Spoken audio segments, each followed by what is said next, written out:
Romanos capítulo 7.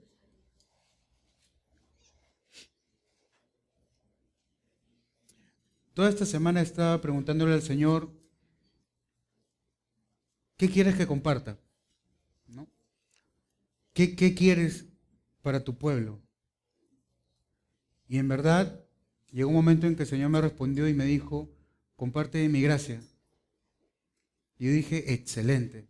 Entonces, intentaba estudiar sobre la gracia del Señor, los versículos, ¿no? Uno va a la concordancia y busca la palabra gracia, dónde está en la Biblia, y busca todo esto, busca historias de la Biblia donde habla de la palabra gracia, ¿no? Situaciones de gracia que el Señor muestra en su palabra. Pero cada vez que intentaba empezar el estudio, faltaba algo. Faltaba algo. Decía, Señor, ¿pero qué pasa? ¿Qué falta, no? Y empezaba a estudiar, y es eso que, no sé si les ha pasado, pero que no te viene nada, que lees sin nada, así como que nada, ¿no? Como ahorita, nada, ¿no? Y yo decía, ¿pero qué pasa?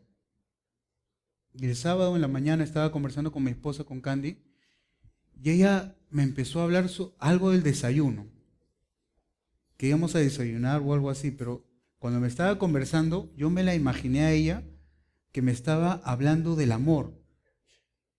Yo no sabía qué me estaba diciendo, yo estaba, en mi imaginación yo la estaba imaginando, ¿no? De que me hablaba sobre el amor y me explicaba lo que era el amor y todo eso, ¿no? Y yo la miraba así, ¿no? Hasta que llega un momento en que Candy se da cuenta pues que yo estoy en otro lado, ¿no? Y me dice, ¿qué pasa? Y yo le digo, eh, que tú me hables del amor no significa que me ames. Y ella como que está hablando, ¿no? Está hablando del desayuno o algo así, ¿no? Y de ahí le expliqué la situación. Y la verdad, al final, en verdad no sé qué me quería decir ella porque nos quedamos conversando sobre ese tema, ¿no? Y le decía que me hables del amor, que me expliques cómo es el amor, ¿no? Las características del amor. Eso no significa que me ames, ¿no? Sino que tus actos muestran que me amas, ¿no? Las acciones, ¿verdad? Y ahí fue que el Señor me mostró que lo que quería no era que yo explique su gracia o hable de su gracia, sino que a través de lo que vamos a compartir ahora experimentemos su gracia. Por eso cuando estaba orando decía, Señor, abrázanos hoy. Pero en verdad lo que quise decir también es que sintamos su abrazo hoy, porque en verdad Él nos abraza todos los días, pero muchas veces ni nos damos cuenta, ¿sí? Hace años fuimos a un lugar donde habían varios niños, era un lugar muy pobre, y había un niño chiquito que en la campaña, una campaña evangelística era, y había un niño que estaba así molesto, pero se quedaba ahí mirando así. Y vino una persona, quiso abrazar al niño, y el niño ¿qué hizo? Lo empujó. No quería recibir amor ese niño, no quería saber nada de ternura, nada, porque el niño en su casa después nos enteramos que había tenido tantas heridas que él no quería saber nada ya del amor, nada, ¿no? Pero este hombre insistió, insistió, hasta que llegó un momento en que el niño rompió en llanto y también lo abrazó. Y quedaron abrazados un buen tiempo. Y muchas veces en nuestra vida nos pasa eso con el Señor. El Señor nos quiere abrazar, pero nosotros muchas veces estamos en medio de luchas, en medio de conflictos internos, peleas con nosotros mismos, ¿no? Y cuando el Señor nos quiere abrazar, como que no nos sentimos dignos. Como que nos queremos alejar del Señor porque le hemos fallado. Como que no llevo la vida de cristiandad que quisiera, entonces el Señor como que para Él yo no sirvo. Qué me va a ver a mí Dios? Dios está con los grandes hombres espirituales, con esos que todo el día vienen y sirven en la iglesia y están aquí y allá, pero yo no, yo no sirvo. No, si yo tengo este defecto, el otro y esto, y he hecho esto, he dejado de hacer esto. No llevo la vida de oración que quisiera, no llevo la vida devocional que quisiera, no llevo la vida de amor al prójimo que quisiera. Entonces veo mi vida y como que pienso que Dios me va a ver con desprecio, ¿no? Les hago una pregunta. ¿Ustedes creen que el apóstol Pablo es salvo? ¿Sí? Yo también lo creo. ¿Creen que el apóstol Pablo era un hombre que amaba al Señor? ¿Creen que el apóstol Pablo era alguien que recibió de la gracia del Señor? ¿Verdad? ¿Creen que el apóstol Pablo fue usado por el Señor? Grandemente, ciertamente, de una manera muy grande. Él escribió lo que vamos a leer. ¿Sí? Capítulo 7, a partir del versículo 14. Vamos a leer hasta el versículo 16 para empezar.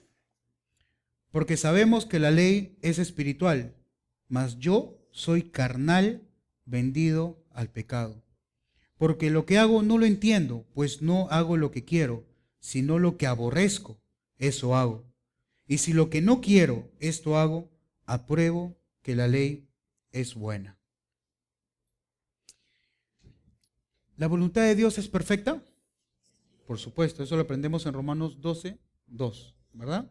Dios es bueno, su voluntad es perfecta. Y ¿por qué es perfecta la voluntad de Dios? Primero, valga la redundancia, porque es de Dios y Dios es perfecto. Su ley, sus mandamientos son espirituales porque vienen de un ser netamente espiritual.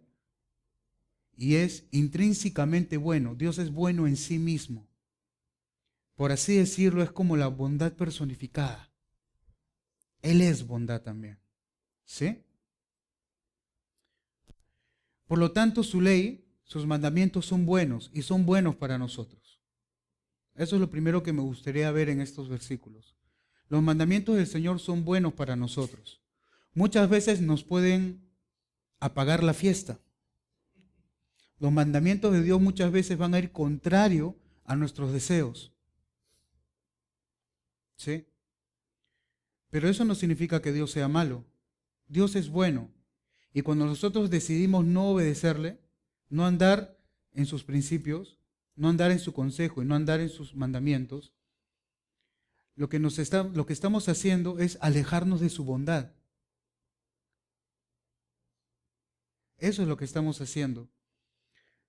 Pero el mandamiento de Dios es bueno y es bueno para nosotros. Y voy a dar ejemplos. Si Dios te dice no al yugo desigual, es para tu bien. Si no le obedeces, va a haber consecuencias. Es para tu bien. Ay, pero Señor, Clodomiro tiene unos ojos. Señor, pero Pancracia cocina tan rico. Pero Señor, si tú no quieres que ella sea para mí, entonces ¿para qué me la presentas? ¿No? O, no, ya sé, pues, el Señor ha traído a esta persona porque quiere que yo la evangelice. ¿No? Y de ahí algunos ya hasta se pasan y creen que tienen que hacer imposición de manos. ¿No? Hay que tener mucho cuidado. Muy bien. Pero la voluntad de Dios es buena y perfecta. Es decir, cuando Él nos manda algo, no es para nuestro mal. Y cuando tenemos una perspectiva errada, pensamos que obedecer a Dios es como que complicado, ¿no? Y ahí es donde vienen pensamientos que muchas veces los escuchamos, ¿no? Más adelante. Pero siga el Señor, no, más adelante. Ya primero vivo mi juventud, ¿no? O la buena etapa que estoy viviendo ahora, y ya más adelante cuando ya pues obedecer a Dios no afecte mi vida, mis sueños, mis metas, recién ahí ya como que la entrego, ¿no? Pero muchas veces, lamentablemente, eso pasa incluso cuando uno es cristiano. Y olvidamos que la ley de Dios es buena. Y es más, llegamos a extremos de que si alguien menciona siquiera un mandamiento de Dios, ya le llamamos legalista. Y nos vamos al otro extremo, ¿verdad? No me juzgues. Solo Dios juzga. Y es cierto, solo Dios juzga. Es verdad. En cuanto a condenación, salvación, solo Dios juzga. Pero la Biblia dice que nosotros podemos juzgarnos en amor. Eso significa que cada vez que vemos que un hermano anda mal, ¿qué hacemos? ¿Lo pateamos en el piso para que se sienta pecador? No, lo levantamos, le ayudamos, oramos con esa persona, lloramos con esa persona, nos gozamos con esa persona, hacemos que su vida nos afecte, que nuestra vida afecte a esa persona. Juzgamos para levantar a esa persona, no para patearla en el piso, no para hacerle sentir mal y restregarle su pecado en la cara, que prácticamente muchas veces ya es una invitación a que no venga más a la iglesia, ¿verdad? Una forma muy triste de disfrazarse de santo es llamar a todo pecado, también. ¿Por qué? Porque si todo es pecado y todo es oscuridad, yo me pongo como luz. Todo lo demás es pecado. Hay que tener mucho cuidado con eso porque todos tenemos un pequeño fariseo dentro, ¿no? Y también tenemos orgullo. Pero la voluntad de Dios es buena. Así que si la voluntad de Dios es buena, recibámosla con gozo. Andemos en sus caminos. Si el Señor dice no mentirás, pues no vivamos una vida con un estilo de vida que sea la mentira. Si dice no matarás, no vivamos peleándonos con todos los hermanos. No vivamos siempre buscando discutir, pelearnos, enfadarnos, ¿no? A veces pasa que hay hermanos o hermanas que hasta se indignan más que Dios por el pecado. Son más santos que Dios. Cuando Dios dice, ya te perdoné, hay gracia, no, esa persona, no, está en pecado. ¿No? Y en vez de exaltar la gracia de Dios, que hay perdón, que hay misericordia, el amor de Dios, ¿qué exaltan? Las reglas. Eso no es de Dios. Acá lo único que vamos a exaltar o a quien vamos a exaltar es a Cristo. A Él. ¿Amén? ¿Amén? Amén. Ahí está. ¿Sí? Esa es la primera parte de los versículos del 14 al 16, pero la segunda parte, Pablo dice que hay una lucha que él tiene, que lo que quiere hacer no lo llega a hacer muchas veces, y lo que no quiere hacer lo hace, pero eso que hace lo aborrece. Es decir, que Pablo está diciendo, en el resumen de estos versículos, yo peco. Quiero hacer lo bueno, muchas veces no lo hago, y lo que no quiero hacer porque sé que va en contra de la ley de Dios, muchas veces lo hago, lo aborrezco. Por lo tanto, si aborrezco cuando no obedezco la ley, estoy aceptando que esa ley es buena. ¿Sí? Ahora, Pablo aborrece cuando hace lo malo. Aborrece el pecado. Y esta es una parte importantísima de nuestra vida. Muchas veces pensamos que ser un buen cristiano es no pecar. Bueno, el púlpito tampoco peca. El piso tampoco peca. El perro que está en la vuelta en la esquina tampoco peca. Pero Dios nos llama a aborrecer el pecado. Voy a usar otras palabras. A sentir náuseas por el pecado. Repulsión. Ver el pecado repugnante tal cual es. No sé si alguna vez se ha acercado alguien a ustedes a preguntarles, ¿esto es pecado? ¿Es esto pecado? Porque quiero hacer esto, pero no sé si es pecado. Si tú crees que existe la posibilidad que es pecado, ¿para qué lo vas a hacer? La Biblia dice que lo que no es de fe es pecado. Y que cuando tu conciencia te dice que algo es pecado, mejor que te alejes de eso. ¿No? Pero coqueteamos con el pecado y imaginemos hay una línea imaginaria acá y pensamos, voy a venir hasta acá, al borde, pero no hay pecado.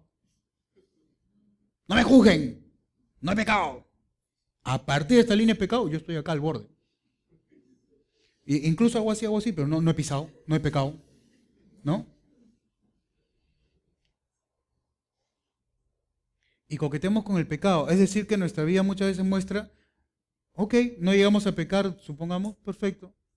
Pero nuestra vida no muestra que aborrecemos el pecado.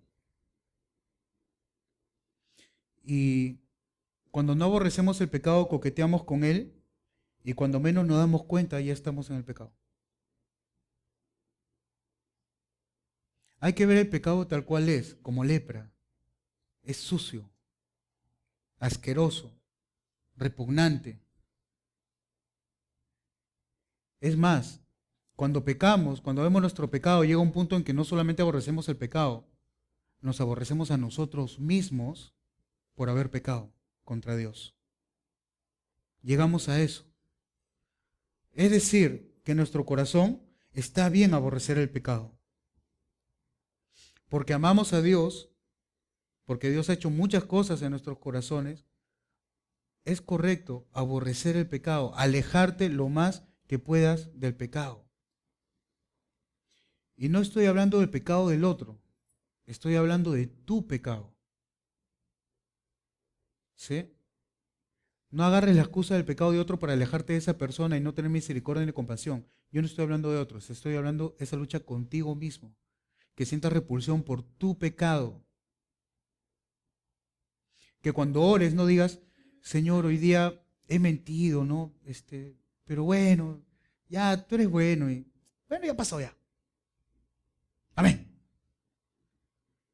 Y en verdad no hay un corazón que realmente aborrezca ese pecado.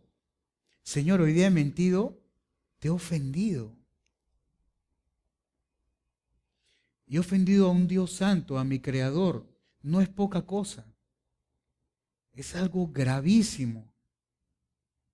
No existe pecado grande ni pecado chico. O perdón, no existe pecado que no sea grande.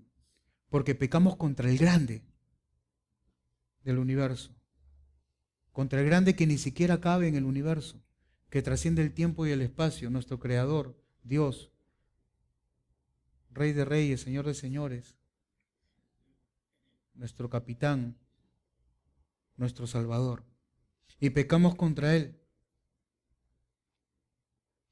El pecado es pecado y es aborrecible.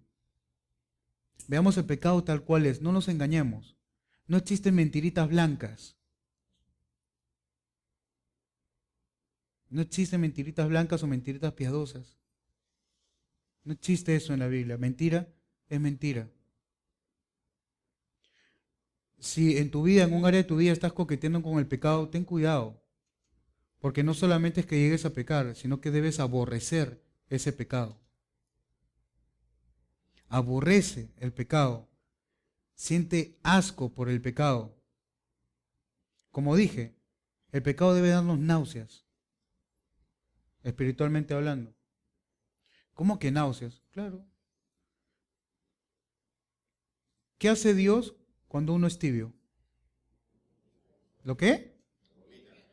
Lo vomita de su boca. Ese es nuestro mismo sentir en cuanto al pecado en nuestra vida. Mira tu pecado tal cual es, no lo disfraces. Creo que ya he dicho esto muchas veces antes acá, pero si eres alcohólico, eres borracho, eres pecador, no eres una víctima, enfermedad del alcoholismo, eres alcohólico, eres borracho, eres pecador. Si eres drogadicto, no eres farmacodependiente, hasta bonito suena, ¿no? Farmacodependiente, no, eres drogadicto. En términos bíblicos, ¿qué es? Hechicería. Hechicería. No sé si sabían eso. Si eres chismoso, no es que eres comunicativo.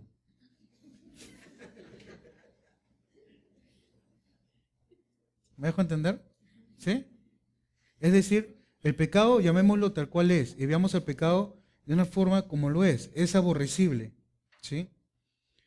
Entonces, por un lado, aprendemos que la ley es buena, por lo tanto, sigámosla. Puede ser que malogre nuestros planes, malogre nuestras metas, pero todo lo que Dios nos manda no es para cumplir nuestras metas o nuestros sueños, es para que sus propósitos se cumplan en nuestra vida. Ya lo último, uno dirá, sí, pero no sé cuál es mi propósito. De repente hay propósitos específicos en nuestra vida para el Señor, pero hay un propósito que es común para todos. ¿Para qué fuimos creados? Para alabanza y gloria de Dios. Así que cuando tú obedeces sus mandamientos, tú sigues en la voluntad del Señor, estás alabándolo, estás glorificándolo y para eso hemos sido creados. Así que no existe eso de, no, Dios tiene un propósito conmigo, por eso Él necesita que peque para cumplirlo. Yo he escuchado eso, en verdad. No, el Señor quiere que yo viaje a Estados Unidos, entonces miento para que me den la visa. El Señor, no, en oración el Señor me ha mostrado que quiere plata y me encontré una billetera con el DNI, pero el DNI lo boté y me quedé con la plata. ¿Por qué? Porque el Señor, bendición, bendición, bendición. ¿No? Claro que no, por supuesto que no, ¿verdad? Entonces, por un lado, la voluntad de Dios es buena. Y cuando nosotros no vamos en su voluntad, tenemos que reconocer algo. Es aborrecible. ¿Sí? Que nuestro corazón vea el pecado tal cual es. Porque si no, si vemos el pecado como poca cosa, nuestro arrepentimiento también es poca cosa. Al que más se le perdona, más ama. Si yo siento que Dios me ha perdonado poca cosa, ¿cómo voy a amar a Dios? Poco. Pero si veo mi pecado grande como es, y encima Dios me perdona en Cristo, entonces voy a estar más agradecido, voy a amar más al Señor. Así que cuando tú minimizas tu pecado al último, es en contra tuya. Si tú ves el pecado chico, nunca vas a crecer ni madurar espiritualmente. ¿Sí? Algo, lo que estoy compartiendo con ustedes es bien práctico. Entonces, llama al pecado tal cual es. Ama seguir en la voluntad del Señor. ¿Estamos? ¿Bien? ¿Amén? ¿Amén? Muy bien.